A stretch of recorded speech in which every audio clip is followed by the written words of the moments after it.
Terima kasih. Ya, saya menjawab pertanyaan dari rekan-rekan. Apa bukti pelaporan dari HST itu ya, melaporkan PBS. Bukti permulaan yang kita peroleh itu ada chattingan, screenshot chattingan antara pelapor dengan terlapor. Yang kita duga ada unsur pemerasan di sana.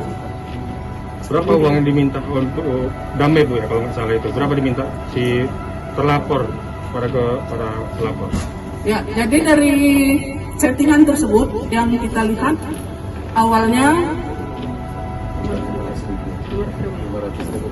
awalnya karena diduga si korban SS memiliki usaha ilegal, ya,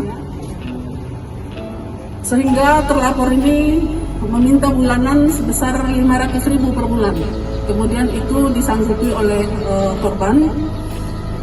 Kemudian beberapa lama si terlapor ini mengirim link berita kepada lapor tentang usaha ilegal tersebut. Akan diberitahukan ke polsek, ya, dan terlapor meminta agar bulanan itu dinaikkan menjadi 2 juta per bulan.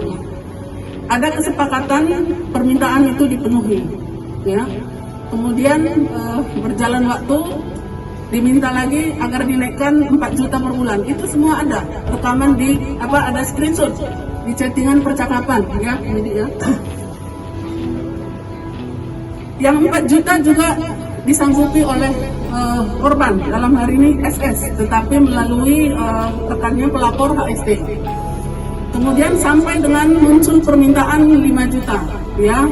Itulah menjadi awal permasalahan terjadinya perbuatan penyiraman air keras yang terdahulu telah kita rilis. Di dalam hal itu PBS ini menjadi korban penyiraman air keras. Berawal dari yang saya sampaikan tadi, ya, adanya chattingan antara korban dengan terlapor. Untuk itu kita belum ada dengar, ya. Yang ada sama kita bukti screenshot aja. Status korban sekarang Bu gimana Bu? Status korban? Oke.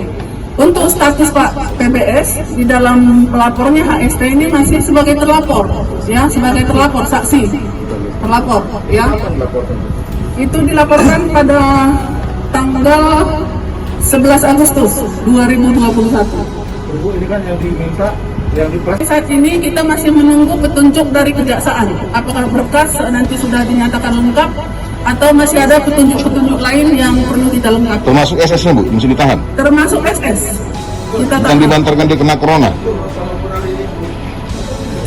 Tersangka dalam kasus penyiraman dengan air keras tersebut, kita lakukan penahanan di RTP. Cukup ya, kawan-kawan? 4 orang ini kan yang tersangka yang terdahulu kan masih di 4 orang. Press release atas terkait pelaporan dari Bapak Heri Tarigan kepada Persada sendiri sebagai terlapor. Kami mewakili Pak Polrestabes Medan karena beliau bilang ada tugas, sementara juga Kasat Reskrim ada tugas ke Jakarta. Saya selaku Kasubag Humas bersama, ya, saya mewakili dari Pak Polrestabes Medan dan Kasat Reskrim. Saya didampingi oleh PLT Kasat Reskrim. Di sini saya akan membacakan terkait kasus yang menimpa rekan kita Persada sendiri. Yang pertama, kasus yang menimpa saudara Persada sendiri beberapa waktu lalu, kami respon dengan cepat dalam tempo 1x12 jam. Polrestabes Medan berhasil mengungkap dan menangkap para pelakunya.